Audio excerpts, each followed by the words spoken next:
So this is the sum which is speaking about the oil which has been given SAE20, and then and the operating conditions are also been given, wherein the length and the diameter of the bearing is journal is given, that is 75 and 75 as its length and diameter, and operating, that is an operating temperature is 53 degrees centigrade, and we are supposed to determine the magnitude and location of the minimum film thickness.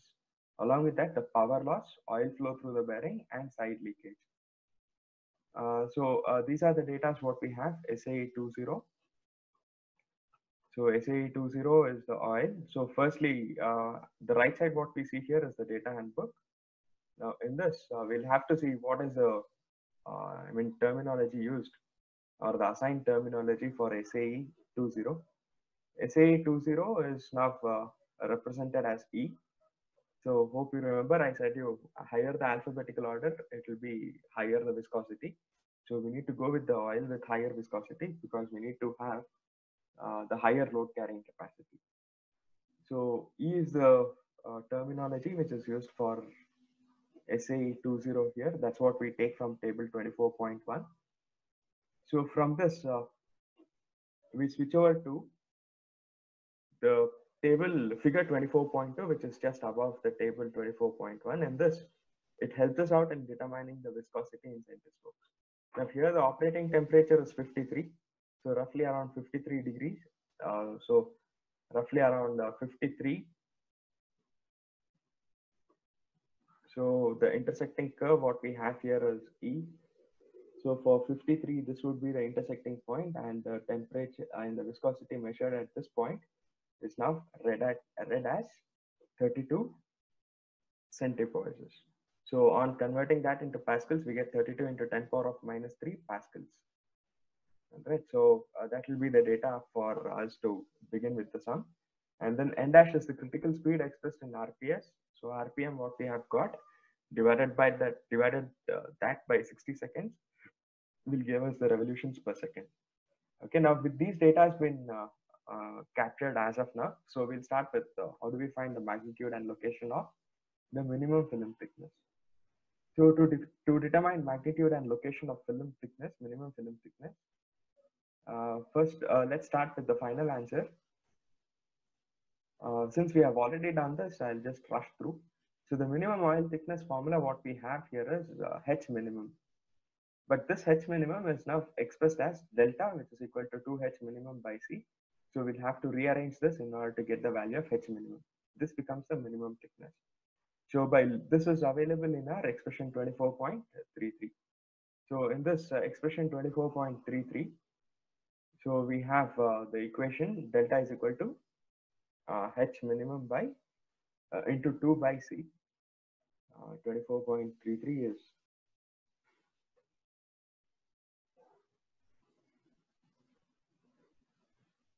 yes, this is the equation that I'm speaking here.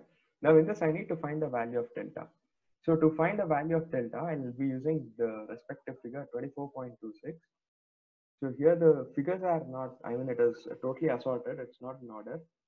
So figure 24.26 is the one that gives us the value of delta. So we'll see that figure 24.26. In case if you have your data handbook with you, you can flip the appropriate pages. So you can fold the corners of those respective pages, which will be helpful for you to go through the respective page at a very shorter time. Okay, this is the curve which gives us the value of delta. But before getting into this, we need to know what is our B by L value. Without B by L, we cannot get into this.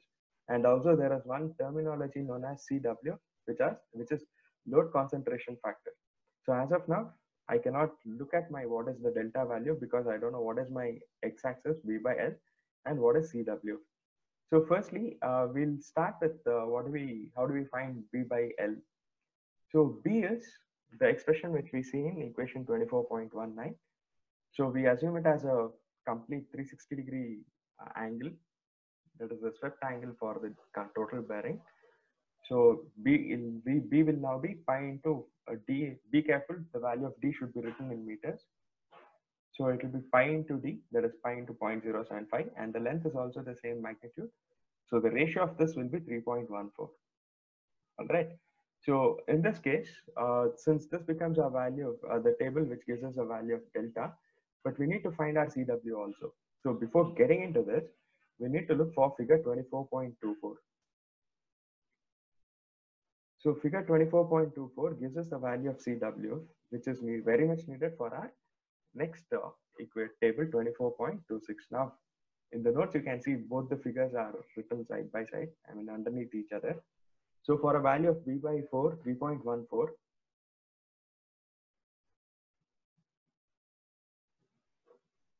so for a value of 3.14,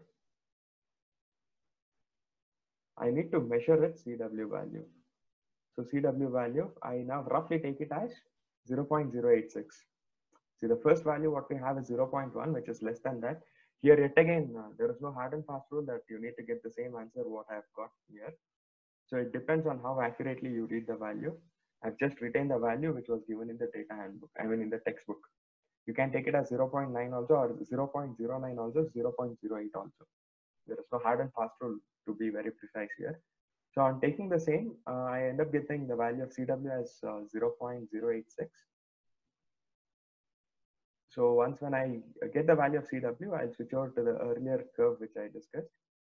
So for a value of 3.14, so for a value of 3.14, I'll just write a straight line at 3.14. So this is the straight line what I get 3.14. And the intersecting point that I need to look for is the CW value of 0.086. So 0.086 is somewhere roughly underneath 1. This will be 0.1. Underneath 0.86 is somewhere here what I get. And the closest intersecting point is much close to a value of delta, which is 0.8. You need not have to look for the exact coincidence. You can also look for the value which is very much close to it. All right. So by at the end of this process, we'll now be getting the value of delta.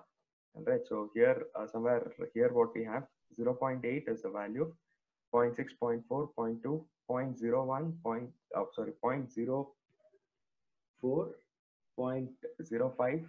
So this would be the value how it goes on. So here it's roughly estimated as delta as 0.8. So I now substitute delta as 0.8 in equation 24.33. On substituting the same, I get the value of minimum film thickness as 3 into 10 power of minus 5 meters. Be careful, all the units what we get here are in meters, it's not in millimeters. Now after getting this, so this gives us the magnitude of the minimum film thickness. Now we need to find its location. So to find the location, we'll be referring figure 24.11. Please remember or by heart this equation, this figure 24.11a is not in the same sequence. So it is totally assorted, and the rough location of this is underneath this equation.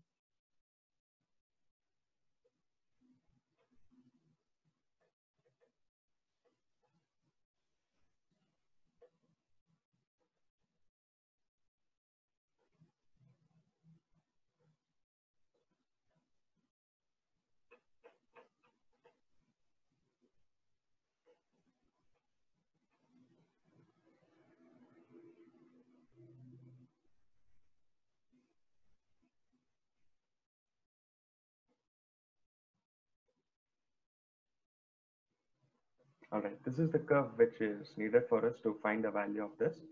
So 24.11a, which is just underneath this figure 24.27. Now in this curve, we need to find the value of S well before we use this curve, because this is the angle. See, along y-axis is the angle which gives us the location of the minimum film thickness. All right, so to get into this, I need to know the value of its S. S is known as the Sommerfeld number, but to find the Sommerfeld number, I don't have the value of P. All right, beta we have found for the viscosity of the SAE20 oil, and that is also found, and we can find this value of psi by taking the ratio of C by D, but we don't know the value of P, because even we don't know the value of load also. So under that case, we'll directly get into how do we find the value of S without all these terms by referring the figure 23.27. 24.13a. So 24.13a gives us a value of Sommerfeld number without the need of our load and length and diameter value. This equation, I mean this table, we'll be using it in the next upcoming sums also. Now this is the figure that I'm speaking here. Now for our value of delta we got it as how much? Delta is 0.8. So for 0.8 and the ratio of L by D 1, so I'll just use the curve here, I mean the arrow. So for 0.8 is this point, delta value. So for this, the intersecting curve, parabola, what we need to look for is 1, because L by D is 1, because length is also 75 millimeters and the diameter is also 75 millimeters. So for this, we now get a Sommerfeld number slightly above 0.06. Alright, so this 0.06, sorry, 0.6, slightly above that is taken as 0.65. That's what I've written in the notes. So from this curve, I get S as Sommerfeld number as 0.65. Now I go back to the same figure which I had used which I had showed you in the previous case. So in the previous case, that is, I'll have to go back with 24.11a. So in this, the Sommerfeld number what I've got here is 0.65. So 0.65, I'll just tell you how to go through this curve once again. So 0.65 is roughly this value, and the intersecting curve what we need to look for is L1, because the ratio of L by D is 1, and its appropriate angle what we measure along y-axis is now the location. Right, so this location what we get here is now 74 degrees. Right, that becomes the answer for location. Now along with this, we also need to find the eccentricity. All right, so we're going back to the previous equation what we did in determining the earlier case, that is delta, equation 24.33. So the continuation of the same is equation is 1 minus delta is equal to 2e by c. It's just the same equation. Now here 1 minus 0.8 is equal to 2e by c. Now we get the eccentricity. Now overall the conclusion from this what we can get here is, now in case if you, I mean this figure is not necessary for you to write, it's just for understanding, and also it's not written in any of the textbook. So H minimum what we have got is 3 into 10 power of minus 5 meters. That becomes the minimum clearance what we get here. And this is located at an angle of 74 degrees measured from its horizontal axis. And the offset between the center of bearing and the center of journal is now expected to be 7.5 into 10 power of minus 6 meters. Alright, so this is what is asked in the first condition. In the second condition, what we need to find here is the power loss. So we are pretty much used to this equation, mu into PLD by PLD into velocity. So this, we don't know the value of P, but P is very much essential. So since we know the Sommerfeld number based on this curve, that is 0.65 is what we have got.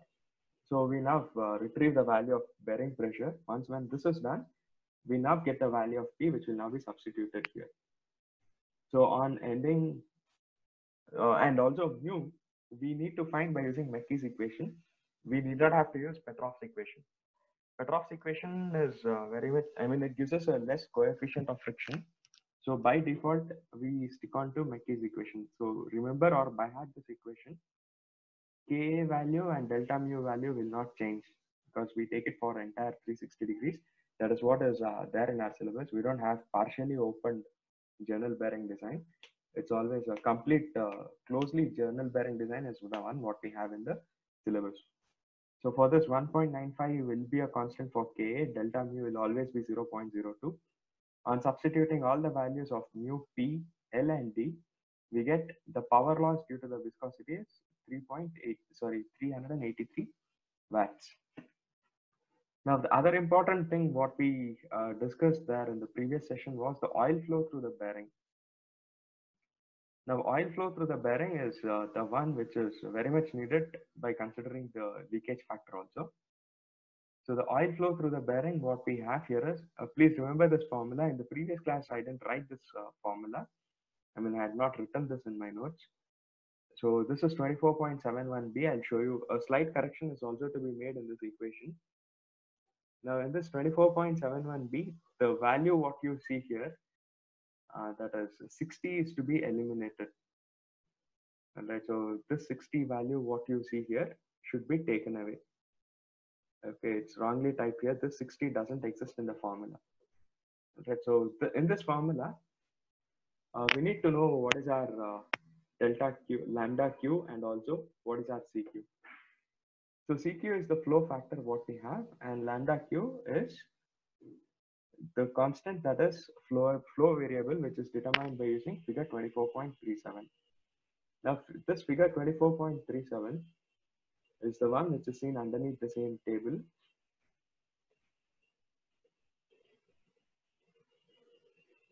Now in this figure, we start off with the Sommerfeld number and then we take the L by D ratio. I'll just zoom out a bit.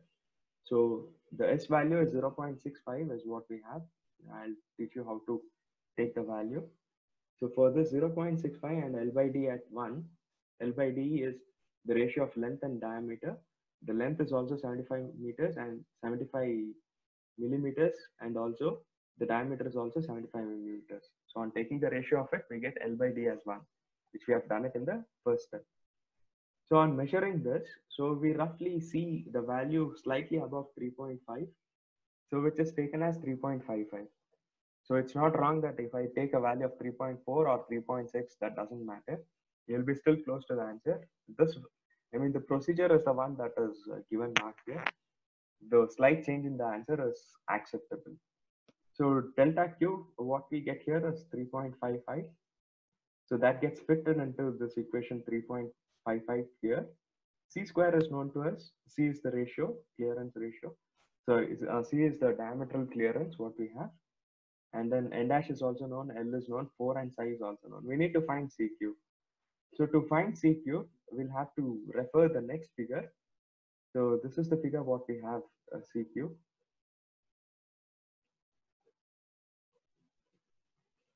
So in CQ, the x-axis is B by L. B by L is 1. Sorry, B by L is 3.14.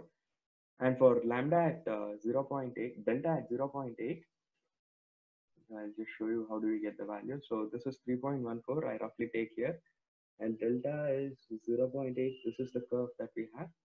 And it's appropriate C by, sorry, the flow factor CQ is taken as slightly above 1. It's taken as 1.3. So here we get all the values here.